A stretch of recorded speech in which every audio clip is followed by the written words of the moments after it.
welcome to the Overtalking Podcast with your hosts, Ken and CJ. Say hi, CJ. Hi, CJ. This is the show where we usually talk over TV shows and movies as chosen by our guests, but this week we're playing Skull Wizards again because, obviously. So it's a trilogy. It's the third time. Yeah, absolutely. But maybe not the last. Hopefully. Yeah. It won't be the last. It won't be. We can promise that right now. Okay. This is too fun. Absolutely. Ken, we're in person. We are. We're I all can in touch person, you. But you're not. Not yet. Why not? We'll see where my character goes. Oh, dear God.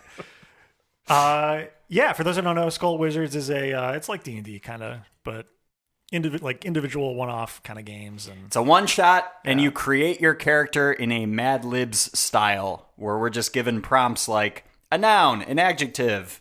We roll a die, and that determines your class, your race, your weapons, right, etc., which makes it very silly. Yes, absolutely. So yeah, we're going to play through that today instead of talking about a movie or TV show. Because This is basically a movie. Yeah. So we're creating a movie of the mind. My life a movie for real. We're joined by our illustrious Skull Lord, my brother Eric. Hello. It's me again. And Overtalking composer extraordinaire, Justin Peters. Hey there, boys. Hello. Hello. And we're all in the same room. Wow. Touching each other. Yeah, non-stop. Someone's playing footsie with me. Who is that? It's none of us. All right, let's introduce. So before we started, we have gone and created our characters. So let's introduce each other. Justin, do you want to go first? Yeah, sure. My name is Donnie Spears. I am a cactus shampoo thief. For work, I'm a naive monkey businessman. I lied on my resume when applying for a job in the monkey business. And I got it, and I'm learning the ropes as I earn my income. My ancestral weapon is the scuba suit of motivating. I give a good speech, but only when I'm dressed to dive. My skills are schmoozing and growing. +1 in both of those, and a -1 in understanding. Oh, okay. That'll be very interesting. All right. Should I go next? Yes, please. Okay. Hey, everyone. I'm Carl Sandstorm. I am a koala time bard, which means basically I can slow down time while I'm rapping. My ancestral weapon is a cork of spilling. I don't know what that means. And I'm an ADHD skateboarder. So yeah. My skills It's redundant. it's just on brand. My +1 skills are knifing and cobbling, and I have a -1 in melting, in case that comes up. Yeah, Great. that's it. Nice. And I have to ask, is this what your characters sound like? No. Yeah, what's their country of origin? Oh man, I don't know if I'm going to be doing a voice this time, guys. I'm pretty sure this is it. So Okay. yeah, Just checking. That's fine. All right, Siege, last but not least. It's me, Wayne. Jesus. Hi, Wayne. Hi. I'm sort of realizing I kind of sound like somebody else, too. Ah, the French champagne. This is still a relevant reference, right? I'm a goo fighter of the salt race. No wonder you had questions about that. With my suit of pumping. Oh God. Oh no. Which I wear to my job of extreme leader. With my league of wackos. I have a +1 in punching and throwing, but it will be hard to lift up something to throw it because I have a negative in lifting. Oh no. That's me. That's All going to right. be great for a podcast. That's perfect. All right. Let's see how long I can keep this up. Yeah. All right, that's our cast of characters. As your trusty Skull Lord, I will be leading us through an adventure. So now that we know who we're playing with, we find ourselves in a pitch black. The light starts to come in. Our three adventurers find themselves in a dank, dark corporate office, No, so scary. sitting at an open-air pod of desks. The hum of fluorescent lights start to come into focus, coupled with the smell of moldy Keurig coffee.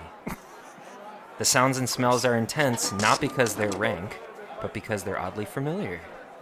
You don't have the phrase to describe it, but you're all feeling intense deja vu, aren't you? All too familiar, yes. Yeah. The phrase I would use would be deja vu. Well, you don't have that phrase to describe it. You don't seem to remember the person sitting next to you or across from you, but you feel a sense of security and familiarity. All of you idly munch on your 1.75 ounce bags of Cool Ranch Doritos from the vending machine as these feelings rush over you. You sit at a table, itching for your next call to action, but you're not sure why. You start to get antsy, and you sort of remember that sitting and waiting is the hardest part. You all work together because it's easier to do things with 3 people instead of 1, but you're all very selfish and try to get to do things before the others so you can claim it. As these feelings rush over you, Gloria from HR approaches you. Someone give me an adjective to describe Gloria. Glorious. What was that? Sweaty. Sweaty. Gloriously sweaty. Glorious Gloria. Okay, you both get 1 shiny gold coin. Hell yeah. Which is the currency in this game. You want as many coins as possible. You notice that Gloria is sweaty and glorious because she seems weirdly familiar in a way that you can't place or that you don't have the phrase to describe. Deja vu. Deja vu. Is that deja vu?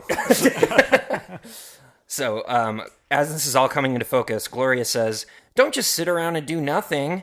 I've lost my enormous phone charger. You must venture to the 3rd floor and navigate the dungeon I like to call accounting and retrieve my enormous phone charger before it's too late. I've made sure there are helpful deliverables on each floor to assist you should you need it. Do it or you're fired." Okay. Any questions? Yes, I do have a question. Yes. Is the phone huge or is it just the charger? I had the same question. Yeah. You'll know it when you see it. It's like, are we talking USB-C or is this like a Thunderbolt? I'm not much of a tech head. I'm not sure. Okay. But it just has like a piece of tape with the writing of Gloria on the side of it? It's enormous. Okay. All right. Any more questions? What do we get? Our jobs, I think. She said she was going to fire us. I need a strong performance review. I will consider you for a bonus. You'll go up for a bonus. No guarantees. Would you say we're meeting expectations currently? Yes. Okay, great. But you should strive to do more than that. Well, of course. That's just a passing grade. Without additional pay. I strive Correct. to make more shiny gold coins. Yeah. I'm dangling a carrot for you. We'll see if you can get it. Okay. Oh, and now we got to find a carrot too? This is a lot. Is the carrot enormous? It's enormous. Okay. All right. All right, guys. So we're looking for a carrot. No. What wait. floor are we on currently? We're on the ground floor, of course. Can't Oh. you see outside? That's, a typical HR meeting place, the lobby of the building. Any more questions? I guess not. Okay, 3rd floor. Okay. It's a good thing I'm wearing a suit. Good luck. And remember, HR is a tool of the boss. Great reminder. Wow. Should we take the elevator? Forgot that was your voice. Oi, yeah. No, I'm kidding. Yeah, we definitely should. And I kick up my skateboard and let's find the elevator. Well, don't forget to scan your badge. What'd he say?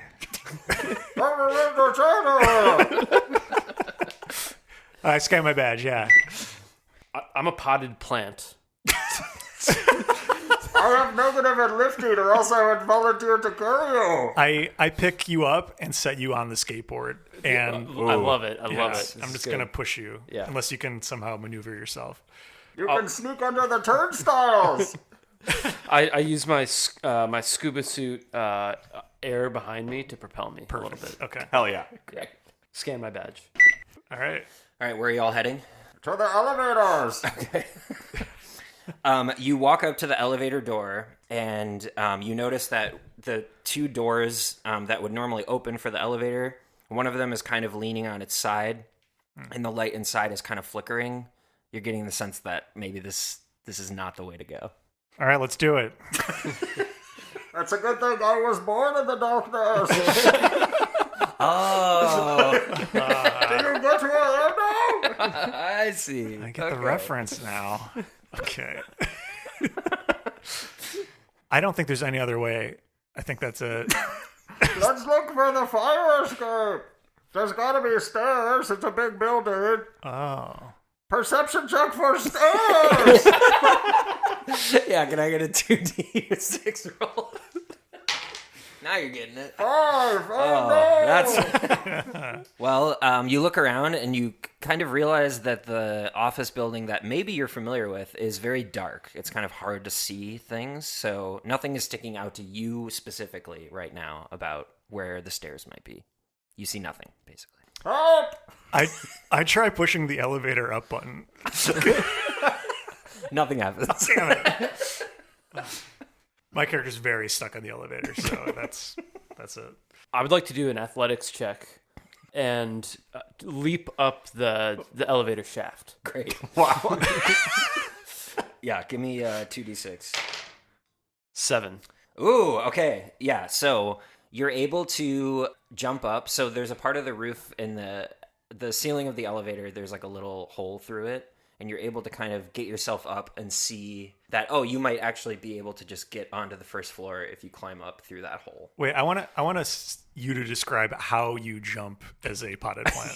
They're on the skateboard. Use it as leverage. Well, yeah, I can kick you. I do have a +1 in growing. And so, cactuses being very resourceful and not needing a lot of water or nutrients or anything, I tap into the bleakness of the office building, the lack of fresh sunlight and sustenance. Nothingness. Yes.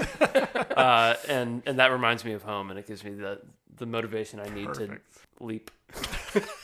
Okay. Wait, sorry. You +1 in growing, but you want to leap? Yeah, and that equates. I thought you were going to pull a Groot and just kind of, grow and extend. Yeah, but no, that went to leaping somehow. Great.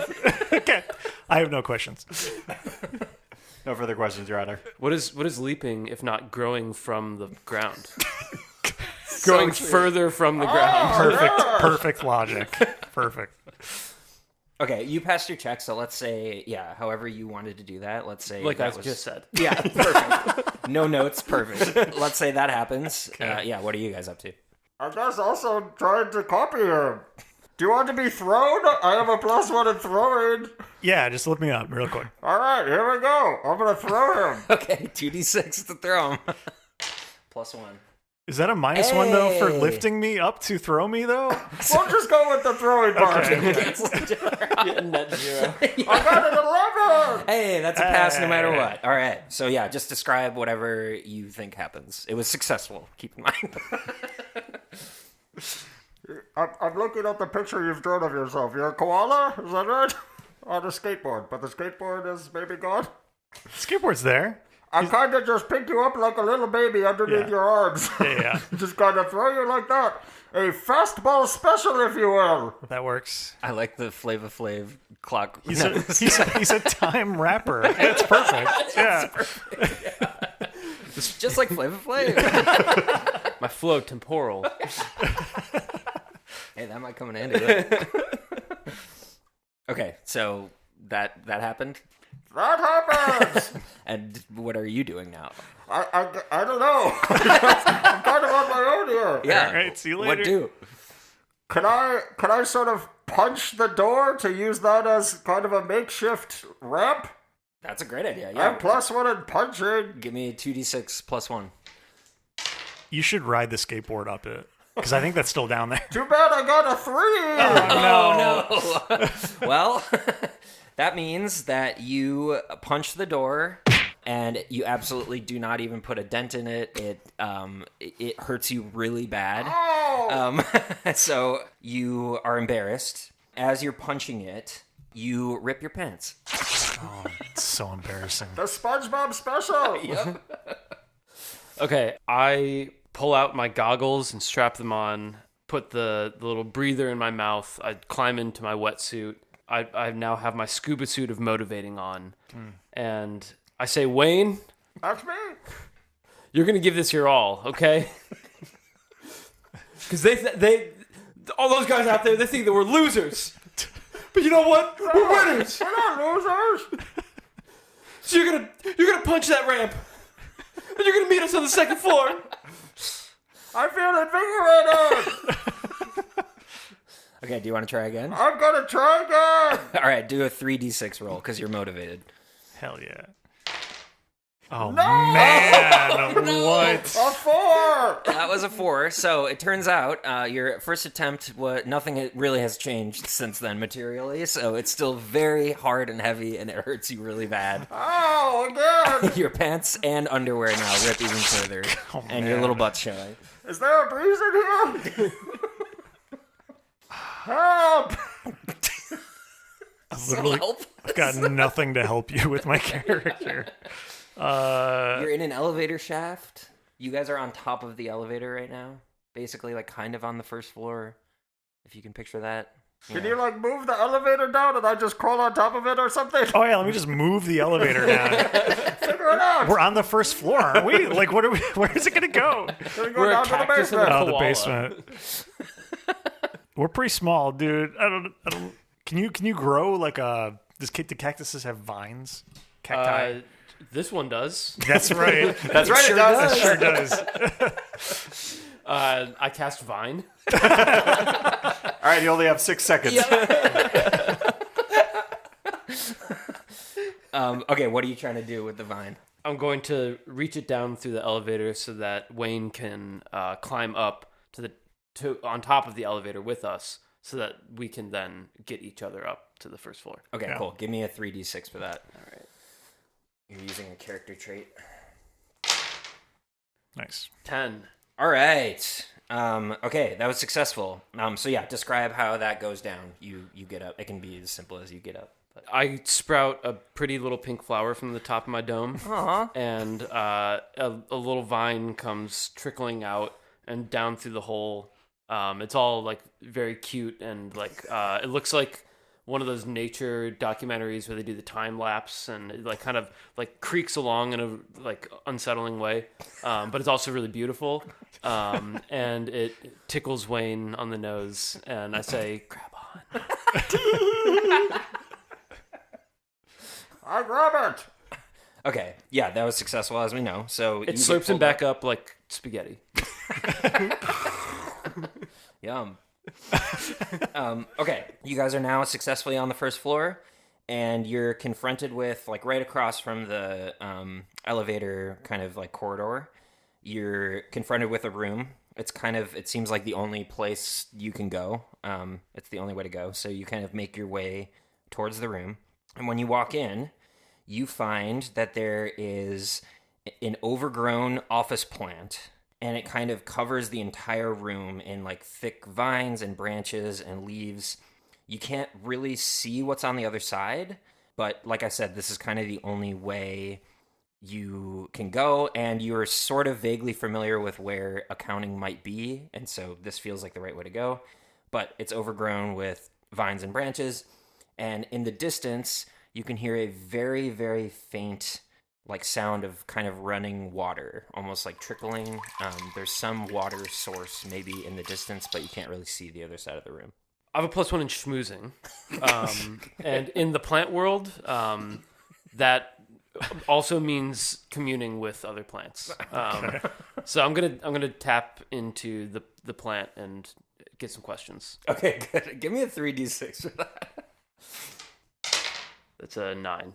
All right, that's successful. Okay, so you're tapping into the plant, Yeah. trying to see what's going on. Okay, so Trying to communicate with the plant. you only hear very distantly and sort of like labored, who is that? What do you want? Brother man, it's me, Donnie Spears. Donnie, what's up, my dude? How's your cousin?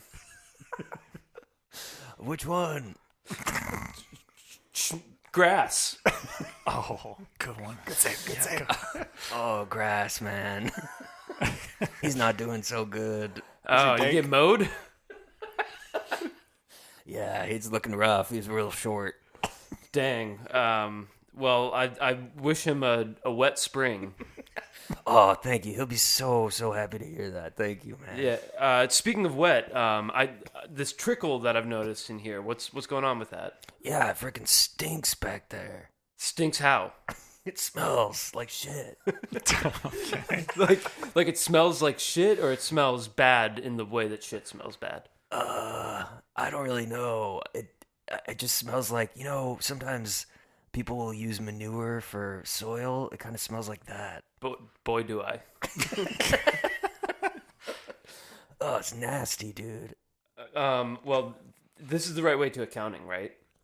Oh yeah, it's just through here. Okay. Anything else we should know about this shit smell? Yeah, it freaking stinks. Okay, tight. You guys want me to ask him anything? Can you ask? Can we get through? Can we get through? Oh, no can do. On that. Yeah, I had a feeling that might be where that was going. Okay. I'm kind of all tangled up. I'd help you if I could, but I don't even know where to start. I don't understand. That's right. Great, One of his great. common traits. Yeah. Excellent. Yeah, me neither, man. It's just I'm all kind of messed up. I don't really know what's going on. I've never been this big. You're a eucalyptus plant, right? I think so. Oh shit. Damn. And Carl starts licking his lips. just looking over. And Hey, why is that guy looking real hungry? Oh, don't worry about it, man. So about grass. Carl begins hyperfixating on eating this plant. And you know what? He's going to start rapping. Yes. Hold on. I gotta think of this. Fuck. Yo, my name's Carl. I got a sick beat that's gonna make you want to stomp. Man, that vine's looking real good. It makes me want to chomp. And I slow down time and race over and start munching on. Whoa, that was such a sick rhyme, bro. I try to eat my way through. Is what I'm going for. Yeah. Okay. Give me a 3d6 because that's a character. Do I add all of them up or just Yeah. the top? Okay. wait. So 10. Okay, great. I actually just realized that no, you're not supposed to add all three of them up. So Because I I've been noticed running Justin this- wasn't, but I've been running this game wrong, but that is yeah, it's a 9 anyways. yeah, either way. Yeah, it's a success. So okay, yeah. So whatever you're trying to do within limits, you can do. So describe to me how that's going. Cool. So I'm trying to offset any dangers that might be happening by slowing down time, by dropping some sick beats. And in between verses, I'm just chomping my way through, trying to get through to accounting or whatever's on the other side. Okay, cool. So you're chomping away successfully. You're starting to be able to hear, the rest of your party can start to kind of see through the vines a little bit. And it's still dark on the other side, but you're starting to piece out what that water source is. It's coming from something that's like sitting in the corner. You can tell that it's like actively running water, but you can't really see what it is. But you're starting to like, yeah, break through the kind of vines, Okay. but not all the way through yet. Okay. I want to punch my way through the vines. Yeah, that would make sense. Okay, yeah, give me 3d6, right? Because that's one of your things is punching. Okay. I'm good at punching. 8. All right. So that's a success. But 9 actually, a +1. it's a success, but something humiliating happens to you. So, What else could there be? My joke's out. so you start punching through the vines, and you're making some good progress, some big holes. But you sort of see someone out of the corner of your eye who's like seems like they're cheering you on and like waving, and so you give some acknowledgement, and you're like, "Oh yeah, hey, thanks." But then you realize they were looking at someone else and they were waving, so you feel really embarrassed, That's so embarrassing. and that person kind of just disappears. That's good. I I am of the salt race, so as I'm punching through, the salt is eating away at the vines. Oh. Yeah, it's very effective. It's doing a good job. You're kind of really making your way through. Time is starting to come back into real time mode. So the plant, I was going to say Justin, but I will say Donnie Spears, starts to hear the plant kind of come back to and be like, whoa, what are you doing, man? That hurts. I try to distract him with news in the monkey business world. And I'm like, did you hear about banana futures? What? No, what is that? Is that like crypto? I'm super into crypto right now. Yeah, dude. Our currency is throwing shit at each other coin. Whoa, that sounds like something I could really get into. I heard the price per barrel is going up. Hey man, don't fucking appropriate our culture.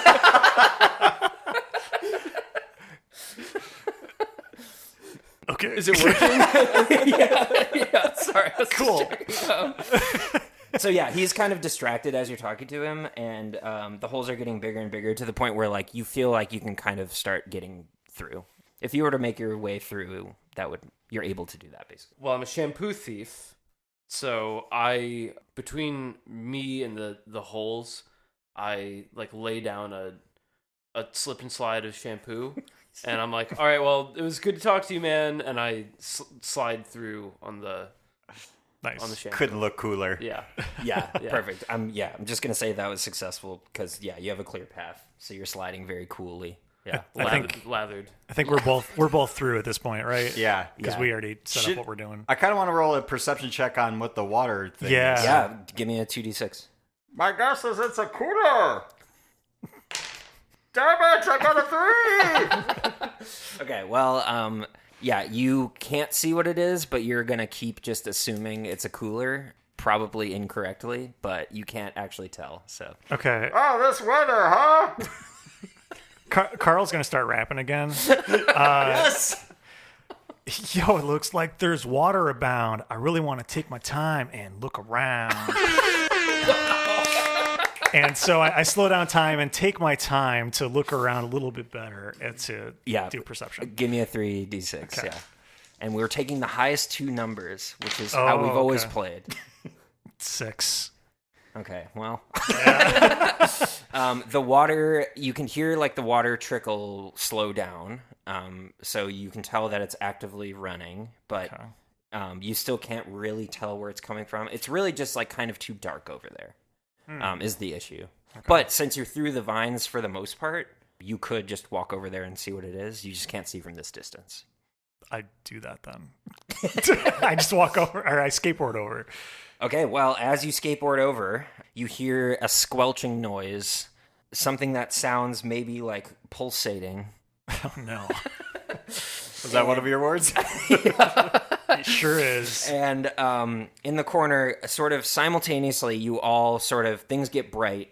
As you make your way into the dark corner, things start to reveal themselves.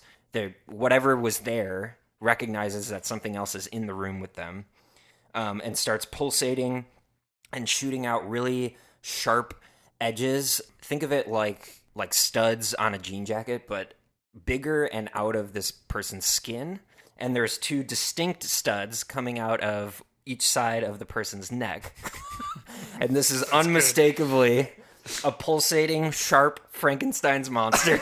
Yes. Who comes into focus and is clearly very angry, and is wearing overalls and has a wrench with him. And next to it, you can see where the water is coming from is a broken toilet that has been watering this plant that has made it overgrow, which is why this room is like this.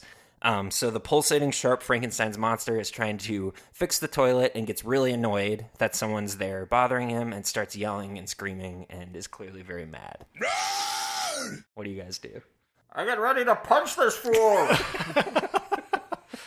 Yep. Using my goo. Oh, no. Ugh. I'm a goo fighter. Yeah. Okay, so explain to me what that is. Oh, no. You wear a suit of pumping, right? Like I don't want to know where this goo comes from, man. I'm big and strong. I like lifting stuff, but I'm not very good at it. The goo courses through my body. It makes me stronger. So I wind up to punch him with one of my fists. Okay. Give me a 3d6. That's being resourceful. 10 plus 1, right? Yeah. 11. That's a success. I finally rolled good. Okay, so you punch him. Describe to me what that looks like. You don't kill him, but you get a really, really good hit on him. I walk up behind him and I do the tap him on the shoulder thing, so I wait for him to turn around. And as soon as he turns around, I sucker punch that, and the salt on my fist kind of burned his cheek. Admirable. Not cowardly at all. I'm not here to make friends. The Frankenstein's monster turns around and goes like, "Oh, what the hell, dude? I'm just trying to fix my toilet. It smells like shit in here." I assumed that was you. Carl steps in. Takes him a second. Carl steps in and he says, "Whoa, guys, let's hold on for a second." And he whips out his ancestral weapon, the cork of spilling, and he's like, "Why don't I just take care of this for you?" And he twists the cork of spilling and stops up the spilling. Wow. Okay. Hopefully, or tries to, I guess. Yeah. Right? Give me a 3d6. Oh man, 5 plus. I mean, I guess nothing. Damn it. That was good. That was a very man. good idea. I didn't want to do it too early because I was like, oh, it's going to totally just sidestep this. It's like what it's made for. Oh, man. But Come unfortunately, you haven't had a lot of time to practice using the cork, so you're bad at accuracy. Should have slowed down time. So Damn it. you go to, you say, "I got this," and you go to plug in the toilet, but as you walk over, you trip, and you accidentally shove the cork of spilling into the Frankenstein's mouth and plug up his mouth, and that makes him really mad. Okay. And he's like, and then in his sort of fit of rage, he slaps you across the face, and you go flying across the room, and you take 1 point of damage. Damn it. And for the listening audience, that means he crosses out one of his skills. Oh, that's right. And if you cross out all 3 of your skills, you die. Forever and in real life, too. Oh, no. And I can cross out the -1, right? Yeah, totally. All right. My dude is no longer bad at melting stuff. Oh, man. Dang. Yeah. Okay, so you're kind of laying on the ground off over by the wall. And he has a cork in his mouth now. I, with my scuba suit, dive straight down the hole of the toilet. And I'm going to get to whatever is causing this toilet to leak by somehow going into the pipes. Okay, cool. Give me a 3d6 on that. Yeah, let's see what happens there. That's a 6. All right. Well, you dive in to see what's wrong with the toilet, and you get probably 3 inches into the pipe. But you can see that something is clogging it really bad, and it's making it back up. But you failed to actually do anything about it. You were able to suss that out, but yeah, you didn't even get into the toilet. Something is seriously wrong with the plumbing. I'm going to try to shoot a bunch of goo into it to stop it up. Yeah, that's the way. All right, Drano style. Yeah, that makes sense. Oh, okay. Okay, cool. Yeah, give me a 3d6 on that, too. I get out of the toilet first. Very important note. Yeah, I yanked Donnie out. Yeah. There you go. There it is, 10. There you go. All right. Or no, 11. 11, yeah. Okay, so, assume that, clears the drain. Tell me, how that goes. With the goo coursing through my veins, I shoot it out of my hand and clog the toilet up. And then I kind of look back to the Frankenstein to kind of mend the fact that I punched her in the face. See, not too bad, huh? We're cool, right? He looks over, makes sure that it's actually fixed. Everything kind of seems fine. He spits the cork out of his mouth, and he's like, "Whoa, that actually did it. I've been trying to fix that for a really long time. I guess I'm sorry for hitting you really hard. I was literally just trying to help you. But to be fair, you hit me first. I'm the leader. I don't care. Hey, look at me. I'm the captain now. I don't care. So, an eye for an eye. Maybe we can let bygones be bygones. You fixed my toilet. How about we just, why don't we just call it? That's gonna be. What do you guys Are think? you guys cool with that? Deal. I take one of my cactus spears and go just right in the eye. Oh, shit. No mercy. What the heck? Okay, give me a 3D. Wow. Wow. Okay, well, you kill him. So just describe to me how that happens. As he is in the process of letting bygones be bygones, I hop over to him and take a cactus spear, and I say, "Who's the monster now?" And I stab him in each of his eyes a lot of times, in hopes that I'm going to get shiny gold coins. Well, you do get your wish. So, yeah, his eyes get poked out so much that he bleeds out. It's a very painful, long, drawn-out death. And he lays down on the floor, and as he, hits the ground, 2 shiny gold coins fall out of his pocket. I grab them. Yeah, okay, so, yeah, you have 2 shiny gold coins. I take his jean jacket with the studs. Oh, yeah, okay. Car- You can add that to your inventory. Carl's visibly shook about what just went down. Carl goes over to, it's Donnie, right? Yes. And says, "You lost skateboard privileges." Oh, Takes his skateboard back. devastating. Yeah, write a song about it. All right, I'll start working on it. It'll be the next one. So yeah, that was it. You kind of got through, and as the trauma dials down a little bit, you notice that there's a door right there that's where the stairs would have led you. There's the door to the fire escape stairs, basically.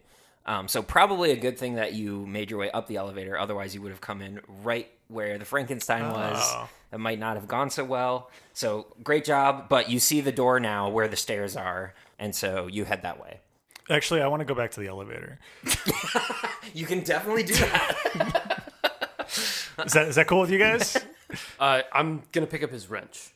Oh, yeah. Okay, yeah. Add that to your That's inventory. good. Good The call. real monster was one of us all along. Yes. Yeah, one of us. We'll never know.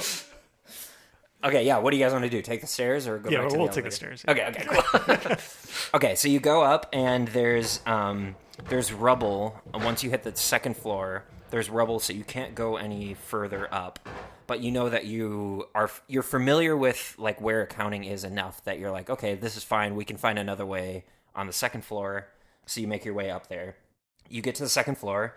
Really similar situation where you're confronted with a room. It must be this way because it's the only room to go into. There's nothing really else around. None of this really looks familiar to you, but you feel a sense of you're going the right way towards accounting. Some might say it's Gloria leading you through in spirit. Okay, so you're confronted with this second room. The first thing you notice is there is carpet on the ceiling, which strikes you as odd. And the ground all seems to be covered in leaves and branches and more plant stuff, basically. Plant detritus is covering the ground. But there's one part that is sort of clear, and you can tell that the ground, there are what look like ceiling tiles on the ground, and there's carpet on the ceiling. And the floor is covered in branches and leaves and stuff. And then, similar to the last room, you can't really see the other side. It gets dark very soon in the room. That's what you see. So yeah, what do you guys want to do? Are we in the upside down? I can't skateboard on this, man. I check for a light switch. Give me a 2d6. 5. Okay, well, you look around and you're able to see in the spots of the floor that aren't covered that there may have been light bulb fixtures in the ceiling tiles, but they're on the ground now. But you can't see any way to turn them on. You can see that there are lights probably, but you can't figure out what you would do with them, basically. What else do you guys want to do? I just want to look around and see if there's any way to make fire. Oh, yeah, that's good. Okay. Yeah, give me a 2d6. Okay. 9. Oh, all right. So, yeah, I mean, there's plenty of dead. All the branches and leaves and stuff are dead, so that'd be really good to make a fire. And you now have a wrench that's metal, and you piece together from years of watching Survivor that you can use the wrench and scrape it against something metal to use as flint to be able to make the fire. Basically, you understand that, okay, I have the wrench, I have something metal, I have the dead leaves, I can make fire. Yeah. Okay. I try to make fire. Okay, cool. You successfully rolled that, so let's say, yeah, you can make a fire. Okay, cool. I built a fire, guys. Okay. Cozy! So it's a little bit lighter now, and you can see more of the ceiling tiles that are on the floor that are uncovered, but the fire doesn't extend enough to be able to see the other side of the room. But you can now tell that, like, okay, there is a ground of some kind. At least there's ceiling tiles on the ground, and there's carpet on the ceiling. So, yeah, there is, like, a floor there. You can tell that much, at least. I want to pick up some sticks just to have, just in case. Good, yeah. Add those to your inventory. It's a good idea. I'll just pick up a long stick and just light the end on fire as like a Nice. makeshift torch. Yeah. And then just kind of explore a little bit more further in, maybe. Cool. Yeah, I copy that. I thought that's where you were going. Nope. But then you just pocketed them. So I was like, all right, well, The sticks are for later. okay. Okay, so you guys are, like, walking around? Yeah, we walk forward, each holding like a lantern, essentially. Okay, can you each give me a 2d6 roll? Ooh. 7. 4. 7. Okay, Carl. Yes. Thank you. Carl, you're walking around with the stick, and you get kind of maybe like a couple feet into the room, not super far. You're still kind of close to the fire, and you step on one of the ceiling tiles, and a snare wraps up around your leg and lifts you up to the ceiling. So now you're hanging up by one leg from the ceiling. We'd say like it's a standard ceiling, so like 10 feet probably. Okay. Yeah, but you're trapped up there, hanging from the ceiling, from your leg. All right. I have a +1 to knifing. So I just whip out a knife that apparently I have on me and try to cut myself free. Okay, give me a 3d6, yeah. What, 11 + 1, 12? Dang. Okay. Well, yeah, you make your way through the rope and you cut yourself through and you fall down and you hurt yourself a little bit, but not enough to take damage. Sweet. It was a very swift, you handled the trap. Yeah. So, yeah, what's your reaction or what do you do to that after that? That was cool! Can I add some extra flair to that? Please. Where I do a trick in midair as I fall down and land on my skateboard real cool. Wow! I hold up a little piece of paper that has a 10 drawn on it. Great. His special meter it's glowing. Yeah. I can't wait to grind later. Oh. Okay, yeah, so that was weird. Yeah. What do you guys do now? I guess as we're like walking through, I'm now way more cautious about where I'm stepping and kind of holding the flame closer to the ground to guide me through hopefully a more clear path. Okay. I don't understand, and I'm also naive, and so I say that must have been an anomaly, and I hop forward completely unbothered. Okay, give me a 2d6 roll. A 6. Well, as maybe you can expect, you get another couple rows into the ceiling tiles, and you step on another one in a seemingly random place, and a very similar snare comes up. And What the fuck? How could this have happened? yeah, same thing. It pulls you up to the ceiling, and now you're hanging from your leg. Daddy, come on! Jesus. Okay. I try to help him out by, like, since I'm holding my little, like, flame stick, I'm a pretty big guy, and it's only a 10-foot ceiling, so I just hold the flame up towards the vine to try to, like, burn it to let go. Yeah, give me a 3d6 on that. 8. All right. Yeah, that's successful. So yeah, you burn through the rope. Is anything else you want to do as you're doing that? As I'm ready to let him go, I do the very cool thing where I hold out my arms and catch him in my arms like a little cutie. That's very cute.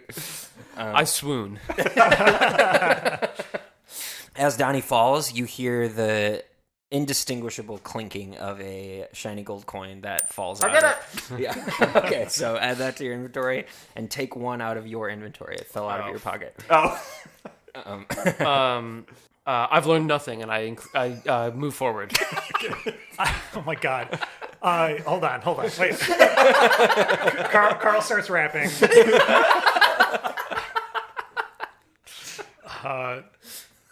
He needs time to like come up with a rap too. It's just a problem. Can you guys believe Ken is freestyling all these?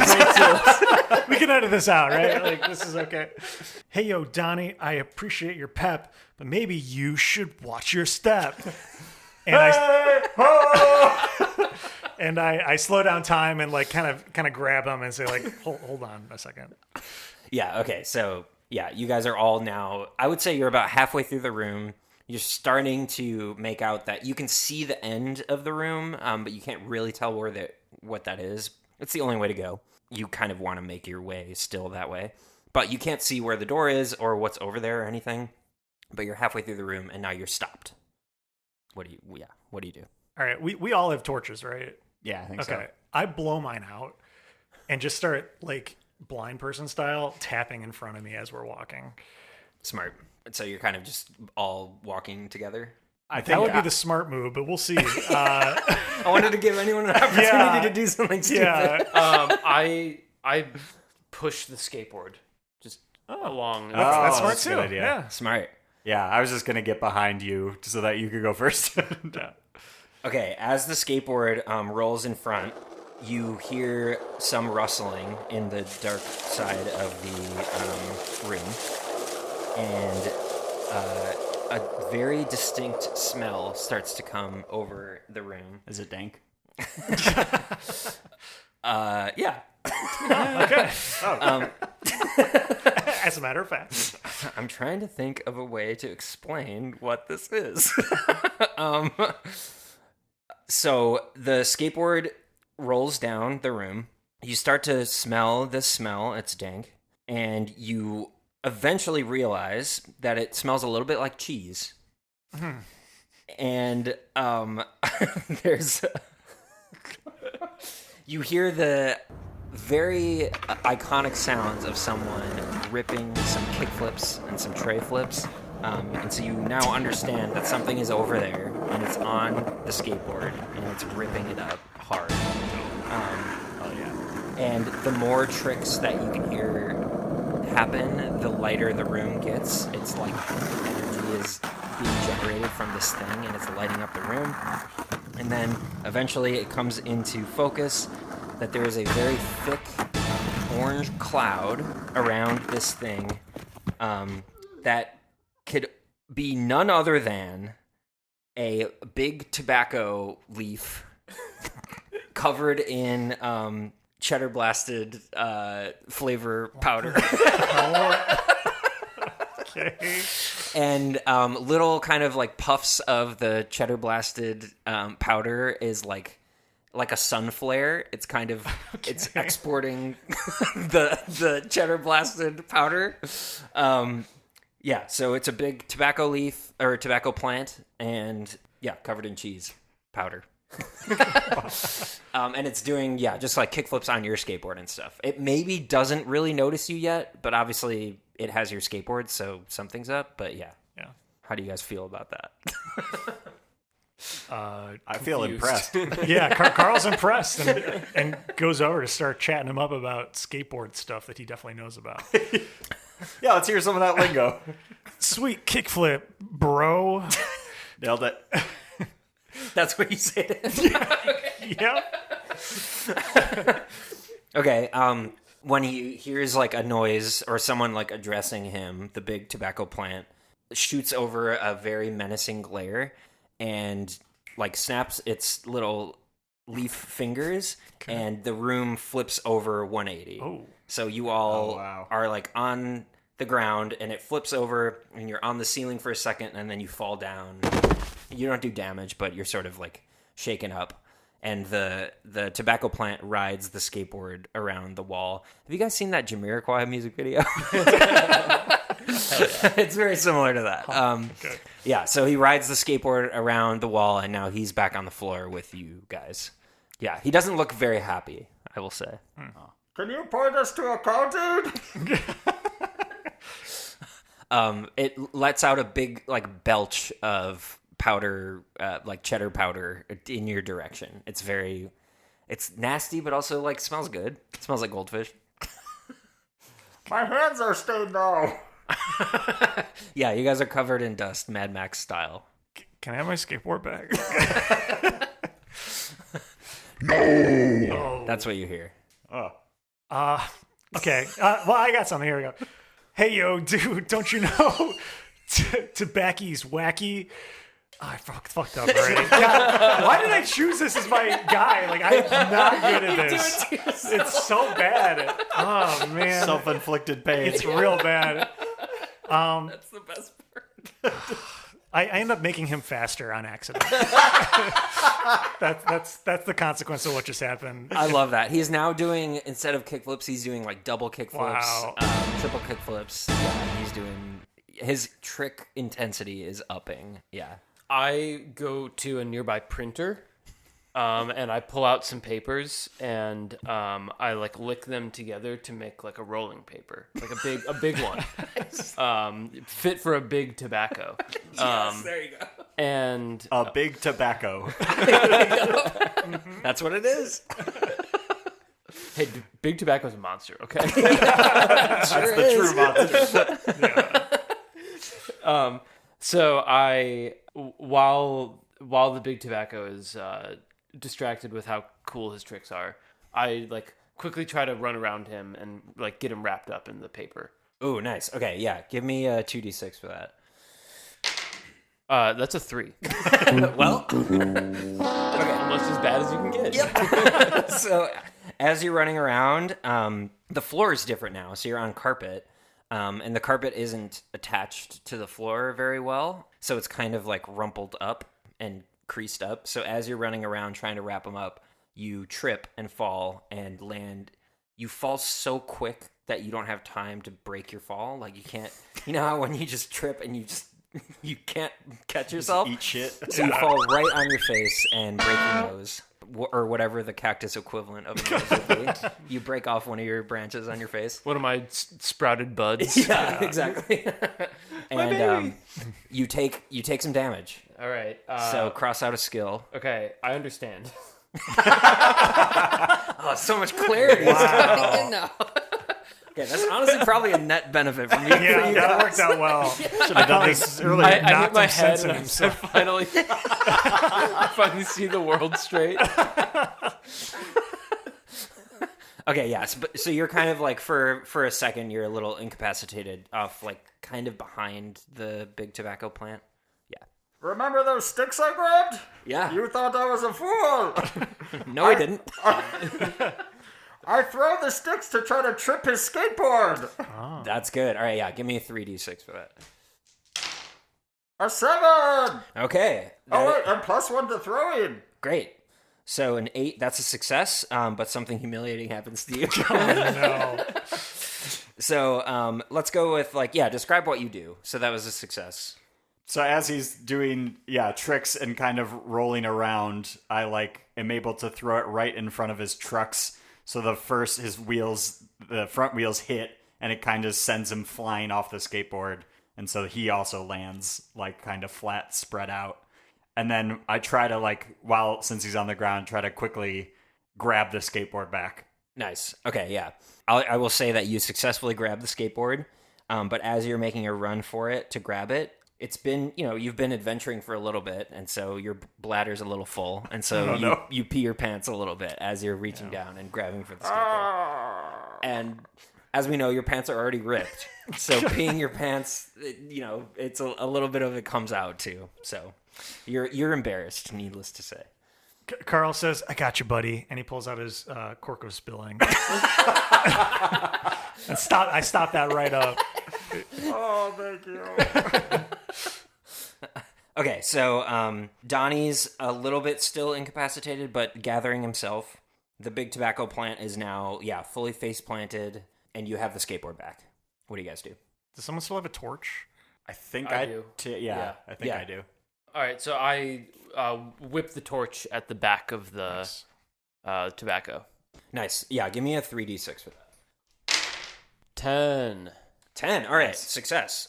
Okay, so when you whip the torch at the big tobacco plant, the tobacco plant is dry, so it's very susceptible to fire and damage. You light the tobacco plant on fire. It doesn't get fully engulfed, but it goes up in flames, and the tobacco plant starts kind of screaming in pain. But it's still moving, and it's trying to get back up. Well, I have my scuba suit on, and so I'm unaffected by the secondhand smoke here. So I use that to my advantage and get closer, and I use my thief skills to stealth attack. Great. Okay, yeah, give me a 3d6 for that. You're in the throes of combat. 6. That's really good. That's great. Really good roll. Okay. All right, I'm going to say that's a success, but something embarrassing happens. Describe to me whatever you were going to do, and then I will add some embarrassment on top of it. All right, so I shift into stealth mode, where I just look like a cactus that you would never suspect would sneak up on you. Yep. And because of that, the tobacco never suspects that I would sneak up on him, and so using that to my effect, I sneak up on him. Okay. Perfect description. Yeah. Okay. Do you attack it in any way? Do you? I do a spiked karate chop. Ooh. Okay. Yeah. That does a good deal amount of damage. You can tell that the plant is really hurting. Probably just one more hit will do it. If I had to guess. But as you're doing that, you yell out a kind of celebratory yeah, but your voice goes and cracks. And it's really embarrassing for you. All right. Carl's about to rap again. Yeah. It always starts this way. Hey, yo, dude, it's time for you to expire. I'm going to make sure I speed up this fire. And I speed up the burning time of the fire so it burns them more quickly. Ooh, okay. I love that. Yeah, give me a 3d6 for that. Okay. 6. 6. Okay, well, that's a success because that's what Justin also rolled. Okay. So I'm saying that's a success. Okay. That's your pitchfork review. Fair. That's a fair. Honestly, not bad. It's pretty decent, actually, considering. Okay, yeah, so that does the trick. So describe to me how the tobacco plant expires. He's laying down and he's shredded a little bit. Yeah. And so he's burning, and all of a sudden the flames just start quickly going faster and faster, just eats away at the edges of him all the way until he is just smoke. Nice. And hopefully some gold things are under him, but we'll see. Yes, so as the plant expires and the smoke billows over you all, except for Donnie, because he's wearing his scuba suit. Nice. You all get a very slight buzz from the tobacco smoke, however you would describe that from I cigarettes. take off my scuba suit. Time to relax after that. And as the smoke clears out, you realize that you're basically have been this whole time at the end of the room. Now that the room is lit up from the tobacco plant's energy, you can see that, there's another way up. It's not an elevator shaft. It's like a service elevator, basically. But it seems to be working, and it's right there. Yeah, there's no stairs that you can see, but you can tell that would go up or down. So that's what you see. What do you guys do? I look for shiny gold coins. Oh, yeah. And then, as you're noticing the elevator, you can see 3 shiny gold coins down. I jump on them. Yeah. Okay, so you got those. Okay, Persistence. All right. Sorry, that was the elevator shaft? Yeah, like a service elevator, basically. Oh, okay. I think we can get in the elevator. Yeah, I think we get in the elevator.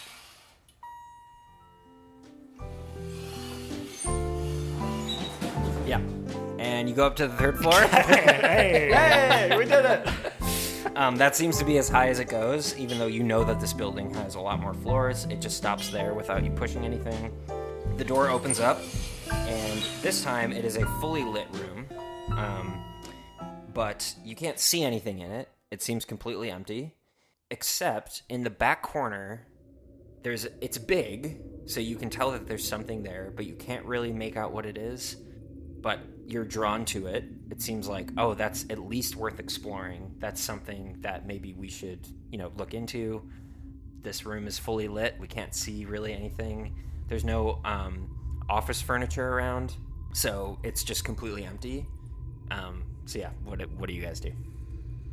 I liked the rolling the skateboard ahead of us. Yeah. As a kind of like test. Canary in the coal mine. Yeah, exactly.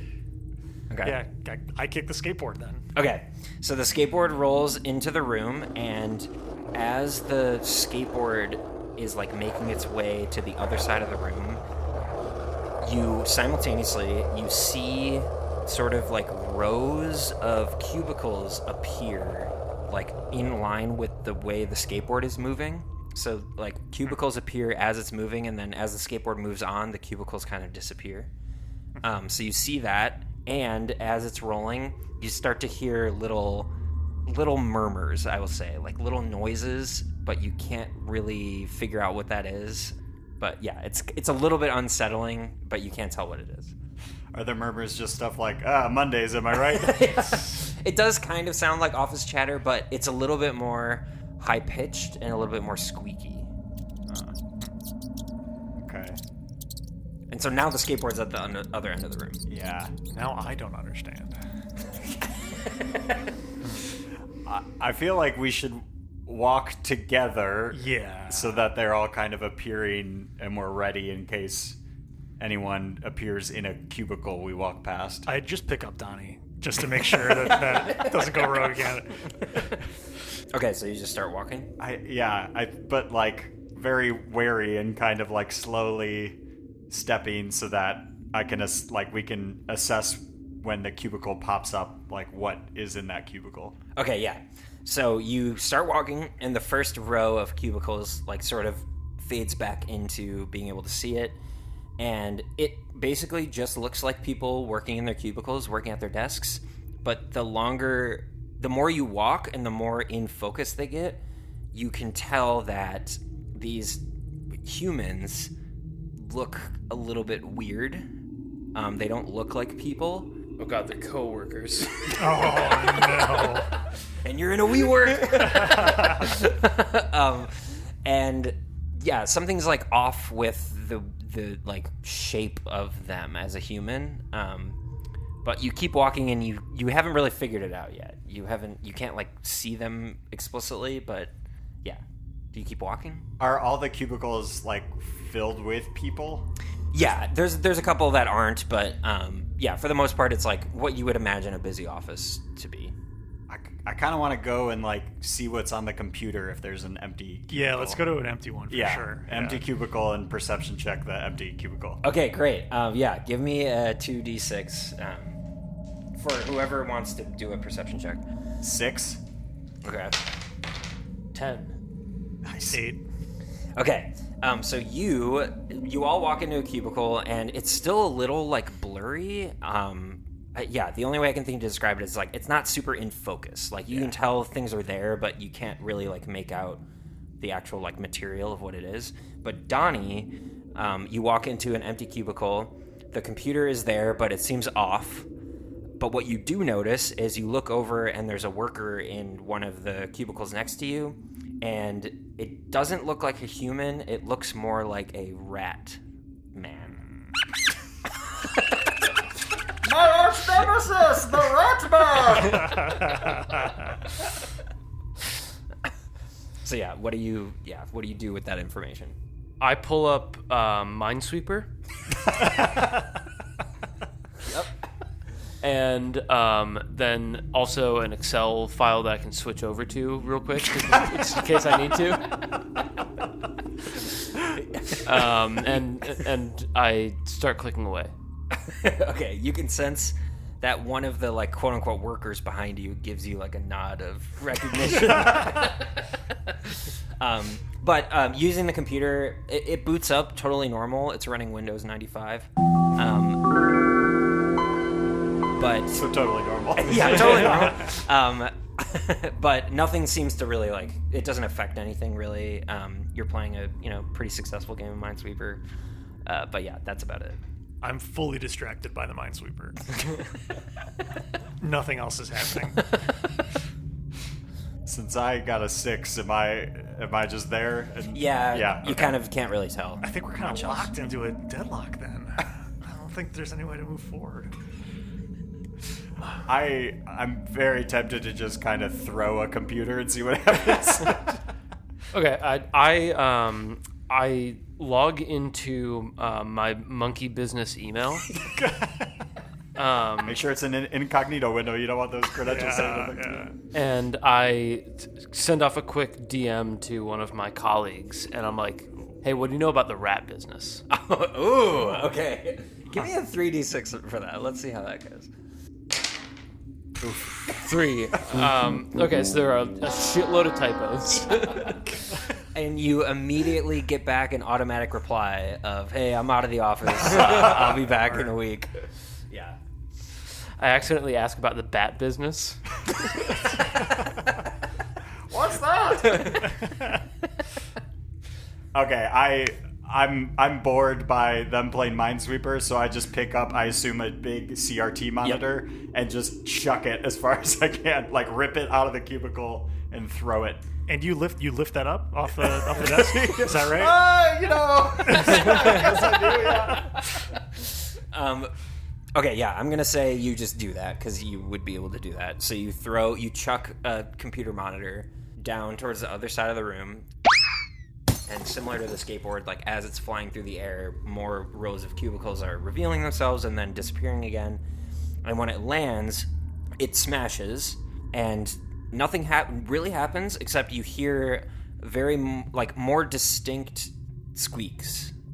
So like someone or something is reacting to that being smashed, but you can't really tell what that was.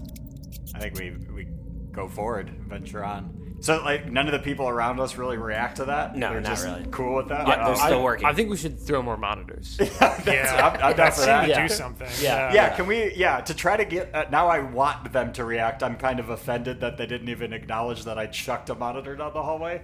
I go up to a monitor that, like, people are actively working on and rip it out of that and then throw it. And while I'm throwing it, I yell, I am your leader! Okay, so you pick up a monitor and you chuck it, and it smashes, and the squeak that you heard the first time, you hear it again, but more sort of like intensely. Maybe even there's like some anger behind the squeaks. Oh, good. Good sign. Yeah. But you can't like super tell where it's coming from, other than like in the direction of where you're throwing the monitors is sort of like where you can glean where the sound's coming from. But the person who is working on the monitor just continues typing on the keyboard and doesn't seem fazed at all that you threw his monitor. Doesn't even seem to be typing anything in particular. It's just kind of working. Bummer. I just realized I don't remember where I put my skateboard. So I'm just gonna go wandering and try to remember where I put it. I can't remember. Give me a 2d6 on you wandering. Okay. Yeah. Roll to wander. Yeah. 9. 9. Okay. I'm also gonna roll 2d6. Okay. Oh shit. Oh, okay. Yeah, so you start wandering around, like towards your skateboard, and the rows of cubicles are revealing themselves and disappearing. And as you get close to the skateboard, that indistinguishable squeak happens, and you feel a very, very painful bite on your ankle. And you take damage. So you have to cross out a skill. It's very, very painful, but you don't really tell. You can't really tell where it came from, but you got bit. Okay. I'm no longer good at cobbling because that really came in handy. So. My shoes! You really cobbled together some raps there. That's true. That's true. Not anymore. Ouch! Ah! Did I find my skateboard at least? Is it? You're standing right next to it. Yeah. Okay, cool. I found it. Nice! It's a little ouchy over here, though. Great way to describe it. A normal thing everyone says. It's kind of out. It's a little hurty. Ouch. So the cubicles just keep appearing no matter where. Yeah, how far into the room now, I guess, are we? You guys are like probably 3 rows deep, but Ken is like basically at the end of the room, or pretty close to it. Okay, I then kind of just want to scoop Donnie up and run towards Carl Sandstorm. Okay, yeah, that's fine. You can do that. Okay. I need to work on my cardio. So, Ken was just bit. Any thoughts on what's going on there, or what do you guys want to do? It's just ouchy over here. Man. It's a different space. It doesn't. Yeah, you can't really tell if there's a way out or anything. I leap out of Wayne's arms into another empty cubicle, and there's an open Outlook window, and I click on what is like a very apparent phishing scam, which downloads like a malware virus that spreads to every computer in the entire office. I love Nice. that. Give me a Wow. 2d6 on that. Let's see. Yeah, what happens? 7. Ooh, okay. So, so the virus makes its way through. The network is compromised, and so what that means is now all of the computers themselves and the accessories, they are not appearing and disappearing. They come into full focus, and you can see like the cubicles are now at least in full focus. The workers themselves aren't, but it basically like took the quote unquote magic off of the computers, and you can see them now. They're all apparent. Can we see if like any of the cubicles stand out for any reason? Yeah, give me a 2d6. 5. So yeah, not really. Okay. You're getting. Does the glow? As you're walking, you kind of get the sense that like the more important people are more towards the back of the room, so it makes sense to keep walking. And maybe you remember that when you entered the room, there was something that you couldn't really make out in the back corner of the room. Does the glow? So like all the cubicles are there now, right? Yes. So does the glow of the monitors help like illuminate the space a little better? Can I maybe see that back corner at this point? Yeah, give me a 2d6. That's a good idea. 7. Okay, so yeah, you the glowing hum of the CRT monitors combined together. They're now all in full focus. The room is way more lit up, and you can sort of make out something in the back corner that is big. It's even enormous, you would describe it as. Is it a phone charger? Oh. It could be. You can't really tell. You can tell it's big. Again, since I picked up the sticks in the other room, I just put a monitor under my arm as in case I need it as a weapon. And I want to start walking towards the enormous thing.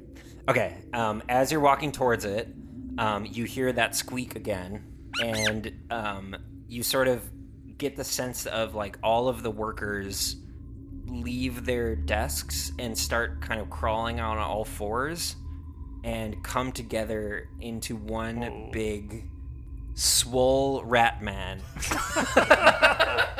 Yes. Oh Who was hiding this whole time. Wow. Yeah, so now you all are like probably like 3/4 of the way through the room, and all of the workers assemble into one big being. As they're all climbing towards each other, I just yell out, "Wow, talk about a rat race, right, guys?" Man. Somehow we hear a boo in the distance. A shiny gold coin drops down from the ceiling. Yeah. Yeah, so a big swole rat man. So picture like the most jacked person you've ever seen, but wearing like a very tight three-piece business suit. And everything about them is human except for their head, which is like a grotesque rat with like crooked teeth and snarling, and there's a big scar on top of one of its eyes. And yeah, it's very menacing, and it instinctually like sort of makes its back towards the enormous object in the back corner, almost like it's protecting it. All right, so remember, my name is Wayne, and my job is an extreme leader, which means it's time for Extreme close-up! Whoa! And I chuck the monitor at his face. Okay, give me a 3d6. 9. Oh, okay. Yeah, that's successful. So, yeah, you check the monitor at his face. The swole rat man is so big that the size of the monitor, the screen, only goes over its mouth, like snout. So the monitor is like on its snout and hanging off, and it seems a little bothered by that, but still is like kind of guarding and not super fazed by it. So all of the rat workers have like assembled to become this rat man, right? Uh-huh. Okay. So there are no other rat workers Right, in yeah. the place. Okay. Yep. I'm going to pull out my cork of spilling. I'm going to twist it the other way, and I'm going to try to make some of these rats spill out from the form to kind of shrink it down a bit. Okay, yeah, give me a 3d6 for that. Yeah, 11. Ooh, okay. Yeah, that happens. Yeah, describe like what that looks like. All right, so I just pull it out of my pocket, give it a little twist, and it's almost as if like it's shedding pounds through some sort of animation on a late night infomercial. But it's a bunch of rats are kind of just crawling away from it, and maybe just dying. I don't know, but it just gets a little smaller basically because it lost some of its rat formation. Okay, cool. Nice. Yeah, there's like kind of big chunks of its muscles gone. It's still like fully corporeal, but yeah, like it's half its bicep is like scrawny now, essentially. Is it still like giant compared to us, or like how big are we talking now that it's shrunk a bit? Compared to you guys, yeah, but it has shrunk a bit. It's still bigger than you all, like pretty substantially, but yeah. All right, so Wayne is the leader of the League of Wackos, right? Is that right? So You've heard of the League of Shadows. This is the League of Wackos. The League of Wackos is like local 581. And using my scuba suit of motivating, I start to lead a unionization drive. And I'm encouraging more of I use the big rat man as a metaphor to describe the power of the collective, and I try to encourage more rats to leave the big rat man form, to Passing out union cards. yeah, and to come join our cause. As you're talking to them, they instinctually just try to make their way back to the bigger rat, because they are, and you recognize that they're trying to organize, but on the other side. They're trying to organize in favor of the boss, because they're all Scabby the Rats. Of course. Okay, so I employ some classic union busting techniques. I go around to their break rooms and I put up posters. We're a big family. I bug them in the parking lot. They seem unfazed by the efforts. Yeah, they're strong. I don't have a clever way to do this, but I'm just gonna try to ollie up as high as I can and try to knife it. Yeah, give me a 3d6. 11 plus 1 for knifing, 12. Wow. Okay. Yeah. So yeah, you definitely do some damage. Yeah. Describe what that looks like, if it's special at all. You do some damage. Absolutely. So It's special. yeah, of course it is. So my little koala dude, he's really great at ollieing, and it just skateboards up to him, does the kick thingy, ollieing, and gets Yeah, we know. gets real high, and just as he's going up, he's stabbing all the way up, Ooh. and then stabbing all the way down to kill as many rats as he can. Ooh, okay, yeah, that was very effective. So yeah, rats like kind of are falling off of him in the spots that you're stabbing, and they fall down, and they're clearly dead. And then after a certain amount of time, they sort of fade away, like the cubicles were when you guys came into the room.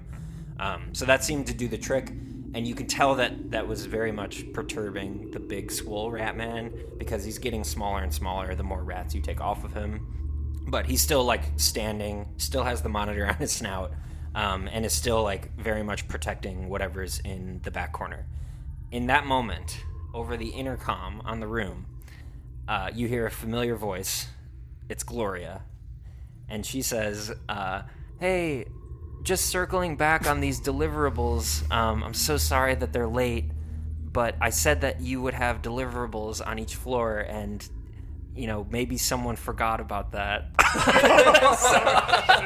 I'm sorry that it's late, but I finally got one of your deliverables. Go check in the corner, and you can see that what appears is some sort of product, or maybe like a prototype of a product, and it's in a box, and on the front it just says functional chompy. And inside it looks like basically just like a thick generic 3D printed plastic rectangle. Okay. And that's it. I want to go and get it. Okay, yeah. You can just walk over and get it. Okay. All right. I open the box. Yep. And you just see in a piece of styrofoam that you just see the product, and it's just basically like a plastic rectangle. Can I roll like a perception check to figure out what this rectangle, if there's any like way to open it or use it or? Yeah. Roll a 2d6. 5. Yeah, there's nothing special about it. It's just a plastic rectangle. All right, I toss it over to Donnie to see if he can figure it out. Okay. I instantly recognize that this is a functional chompy. And, Correct. Yes. and with that knowledge, I activate it. Give me a 2d6. Absolutely. Oh, he has to roll for that? Come on. 8. Nice. Fuck. Okay. Why don't you describe how you activate it? What happens? So, like any competent functional chompy user, I know that the first step to activating it is giving it a little smooch on one of its sides. And so I smooch that side.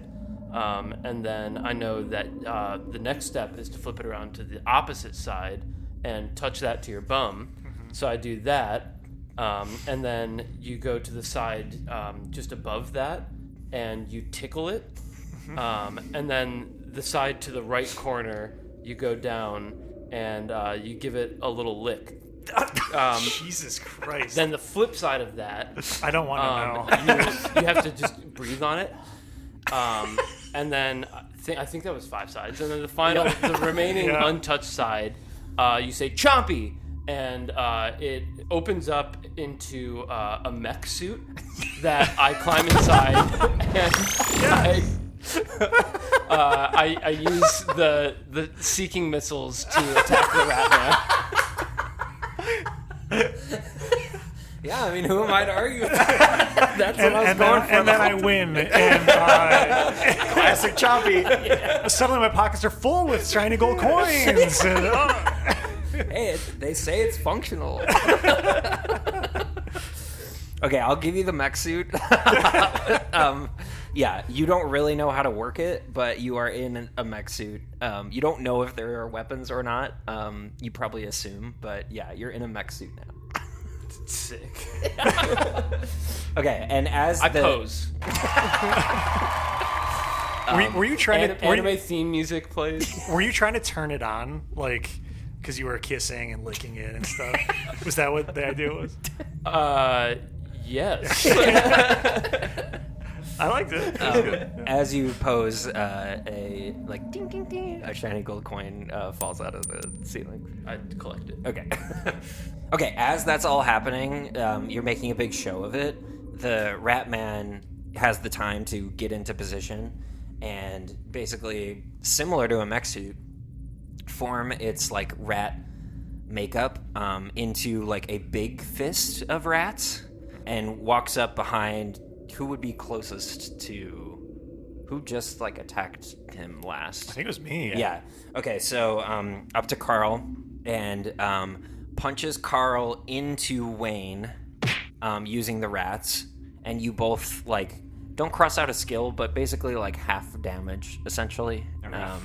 Yeah. So you're incapacitated for basically like a little bit. It really hurts, is what I'm trying to say. So he punches both of you into each other, and you go fly up against the wall, and it sinks in like how powerful and strong this swole rat man is. Donnie, help! Yeah, Jesus. I start button mashing. Okay, Use immediately, the Konami code! immediately you take the mech suit off. Damn it. Okay, I start button. What's the opposite of mashing? Creaming. Putting something back together. Yeah. Carefully separating. I You've got the wrench. do have the wrench. I tighten a bolt on the mech suit. Nice, yeah. You do that. It was loose. That was good. Yeah, I pose. All right. Another shiny gold coin. Jesus Christ. I pose. Damn it. All right. I start rapping. Great. Just get hard. I just got hit hard. I have such a frown. I need to slow Donnie's time down. And I slow time down so that Donnie can figure out how to use the mech suit correctly. You can read okay. the owner's manual. Yeah. Yeah, okay. You have time to learn. Okay, so I'd reach into the glove box and I pull out the the owner's manual, and I realize that I did it wrong. So this time I do it right. Absolutely. Oh, that's smart. So what is it that you do right this time? So this time I go through the whole process of licking the cube and all of that, but I finish by whispering Chompy instead of yelling it. And now the mech suit is a rat-mobile.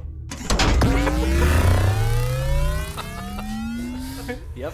And I say hop in, boys. You guys still kind of like can't make your way over to where Donnie is, so So we can't do that. I kind of, or you can like, yeah. All right, well, I start doing donuts. Shiny gold coin, right? Like, Jesus. You guys are still, like incapacitated, so not really, but yeah, you're hurting. So are we able to attack or anything, or we're just we're like dazed and still recovering? Yeah, I don't know. What do you feel like doing? I'll tell you yes or no. My instinct said to try to like punch out one of his legs or something to like topple him over if he's like towering over us, to get at least him down on like the same plane as us. Yeah. Maybe then Donnie can just drive through him or something. Squish him. Yeah. Yeah, give me a 2d6. +1, 6. Okay. Nope, that's a failure. Okay, so you reach over to punch, but you're not close enough to him, so you kind of strain yourself and pull a muscle in your armpit, and you take damage. So cross out a skill. I'm no longer bad at lifting. Hey, that's good. Yeah. So you're now in pain still. Carl is still kind of on the ground, but you're getting up. You can do something if you want to. And Donnie's doing donuts right now in the Ratmobile. If I'm getting up, I want to put Wayne. It's Wayne, right? Yeah, Wayne on the skateboard and try to like start moseying ourselves over there. Ooh, yeah, that's good. Give me a 3d6. I just want to see what happens. 6. Okay, well, That's what happens. yeah. You try to get Donnie up on Wayne up on the skateboard, and it like slips out from under you and kind of rolls away a little bit. So it's not close to you anymore. And yeah, Wayne is still in pain. Okay, so I'm an extreme leader, and it seems like the rats they just care about like following somebody. So I try to like show that I'm a better leader than the rat man. Ooh. That's genius. Yeah, give me a 3d6. Wait. Can I assist with this idea? Please. Do we still have one of those sticks? Let's say we. I have tons of sticks. Yeah. Yeah. Okay. I start chomping on the stick, and I kind of form like a little flute. Oh yeah, you're a bard, right? Like a pipe? Right. Yeah. And I start playing the flute along with your leadership skills to kind of help, like, you know, lead the rats. All right. Okay, give me a 3d6 roll first, Wayne. Okay. 8. All right, and then give me a 3d6 roll as 10, well. right? Oh, 10. Yeah. I took the wrong one. I motivate Wayne. Critical failure. Okay, yeah. So you whittle the flute. I've never. This 3 1s. Like, this is wild. You whittle the stick, and you can't get the tone right. Of course I can't. Yeah. Like, What's You that called? accidentally whittled the trombone. Yeah, and you start playing dissuading music. Yeah. But luckily it doesn't matter. doesn't undermine what his leadership is doing. If anything, it's just a little bit distracting, but it doesn't do like any damage or anything. As I'm giving my big riling speech, I just kind of keep like side-eyeing over to Carl and be like, "What? Stop it! Like, what is your deal, man?" Yeah, so the rats, you can kind of tell, like, in the body of the big rat man, you can see now little heads poking out and kind of turning their heads towards you. And a few of them even come out and start, like, walking towards you. They're clearly, like, listening to what you have to say. But just, like, slowly kind of getting smaller and smaller, the big rat man. So it seems to be working. I as they're, like, coming over to me, I quickly look over, like, "Donnie, no! Hit him!" I pull the e-brake and I whip the tail side right at the behind the legs of the rat man. Nice. And knock him over. Okay, yeah, give me a 3d6. I have the jacket from Drive on. Perfect. 3. No, sorry, 4. Okay, well... Say goodbye to the jacket. You whip around, and when you pull the e-brake, the handle just breaks off and comes up, so it doesn't work. And so you end up just kind of doing, like, a light turn. Like, you're just turning the wheel, basically, and turning, and you crash right into the wall. And it ends up doing damage. Because there's no airbags in the Ratmobile. So, yeah. Cross out a skill. Okay, I lost schmoozing. And yeah, you're now like kind of in the wreck. There's smoke coming out of the Ratmobile, and you're just kind of sitting there. Yeah. Are we all 1 skill away from dying? Yes. Okay. I got 2. You have 2? Yeah. Okay. Can I, since I've convinced some of the rats coming over, can I, like, also turn into a rat man to try to, like, be on an even playing field and make myself a bit bigger?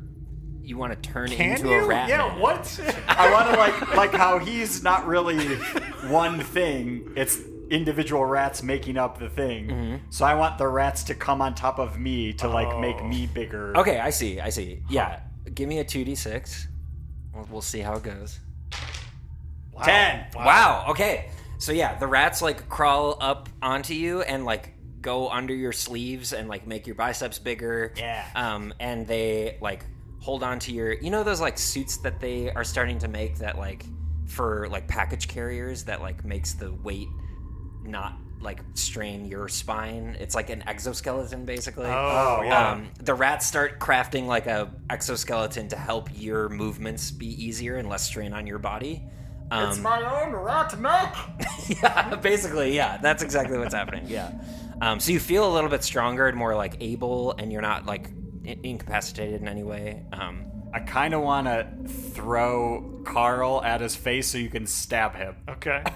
Now that I'm like even bigger and stronger to really like whip him at it. Cool. Give me a 3d6 for that. 4 + 1, 5. Well, so yeah, you throw Carl that way, and the Rat Man is definitely weaker, but is still strong enough and bigger than you guys. So he catches Carl as you throw him, like pretty easily. Just like stops him like a bullet in the Matrix, and except actually just catches it, and then throws him on the ground. Kind of just like a piece of trash or like piece of paper. Doesn't like slam you on the ground. Is more like he's focused on you and what you're focused on Wayne and what Wayne is doing to him. So he's just like swatting it away like a fly, basically. I pose. And the shiny gold Oh, come on! Okay, I've dropped like 56 beats. So and, like, I have now 6 shiny gold coins, and I offer that as incentive to more rats to join. That's like a signing bonus. Yes. Nice. Yeah. Give me a 3d6.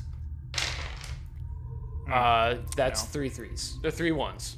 That's 1. That's critical That's fail. 2. That's bad. It's really Okay, bad. so 3 1s. It means it worked for 3 of the rats. Okay. So you got 3 more rats to come over and join. They join Wayne's exoskeleton. All right, Carl's gonna start rapping. Yes. Before we get too much further. Hey, Rat Man, why don't you listen to my rhyme? I think it's time we reverse time. Oh. And I reverse time all the way back to when you were gonna try to throw me. Why that moment? That's weird. And because it wouldn't really matter if 3 more rats, right? So what I want to happen is for you to get another shot at throwing me to do the Nice. stabbing. Okay. Ooh, okay. Good idea. Yeah, give me a 3d6 on the throw. And I get +1 for throwing still, right? Okay, yeah. There we go. 12. Wow, okay, that was a smashing success. Yes. So, yeah, this is not the final blow, but it's, like, really getting close to... You're really, like, you can tell you're doing a lot of damage to the Rat Man. So what happens when you throw Carl at the Rat Man? I'm aiming for his face so that I'm hoping Carl just kind of holds his knife out in front of him and is basically into like a human spear. Mm-hmm. And the goal is to just like make him go straight through the head. Okay. Oh, wow. So, yeah, that happens, but you don't hit the head exactly. It goes through sort of like the chest, like clavicle area. But yeah, huge Carl-sized hole in the Rat Man. And there's not enough rats now on the body to fill in the hole. So you can tell that like the damage you're going to do to him now is going to be permanent. So that hole is there. And the arm that's close to it is a little bit more incapacitated on the Rat Man. And he's down now on one knee, like staggered, basically. Yeah, that was a good hit. So he's damaged. I pull the catapult lever inside the Ratmobile, which launches me straight into the hole in the Ratman, and then I use my skill of growing to grow inside and like increase, like fill up the hole. Shit. Okay, yeah, wow. give me a 3d6. Nice. 10. All right, yeah, that does it, and that's the kill shot. So describe to me what you do to this Ratman. So the indistinguishable red lever that says "only pull if you mean it." Only pull in case of catapult. I pull that, and the seat springs me out, Looney Tunes style, right into the center of the Ratman hole, and I time it perfectly. Where as I'm passing through like a Quidditch hoop, I like puff up and turn into an enormous cactus, and my spines go through all of the rats, and I'm impaling. I've got like a rat kebab on every surface of me. The Ratman, his form kind of dissipates into just individual speared rats. Yeah, and yeah, the speared rats, the ones that don't have a spear through them, those died, obviously. And the few remaining scatter around through the room, and you can't see them anymore. So the Ratman, as you know it, has been defeated. and 4 shiny gold coins appear underneath the rat man. I grabbed 2. Oh, I get 1. okay. I'd flick one to one of the rats and say, For your "Don't troubles. spend it all in one place." Yeah. It catches it in its mouth and gives a twinkle in its eye and a wink as it runs away. I want to add that as he dies, we hear kind of like a sadder version of no, rat man. in a minor key. Yeah. So the rat man's gone, and now you can tell, now that sort of the dust has faded, that in the corner, unmistakably, is the enormous phone charger. What do you guys do? Where's the carrot? I, having grown to a significant size, am like not so big.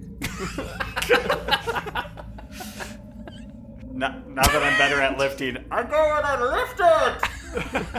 Great. Okay, so right when you lay your hands on it, all 3 of you get transported back to the open air desks, desk pods, and Gloria is there waiting for you, and she says, and immediately snatches it out of your hands and says, "Thank you so much. I forgot what my voice sounds like. Our budget's really tight this year. We couldn't end up with the bonuses, but we got you some pizza, and we thought we'd throw you a pizza party as a thank you because we're just such a nice big family here." Oh, fucking Starbucks gift card too. Wait. Jesus. I eat my pizza! Just for the imagery, Carl the koala does a kickflip while eating pizza. So sick. Yeah. Coolest guy ever. Hey, wow, where do you think I got the idea? There's a picture of the koala on the wall. Yeah. And yeah, as you're eating pizza and kick flipping into the night, the room fades away, and that was Skull Wizards. Hey! We did it. We did it. Great job, team. Bye. Bye. Bye. Tune in next week for more Skull. No, probably something different, but we'll do it again. Yay! Yay.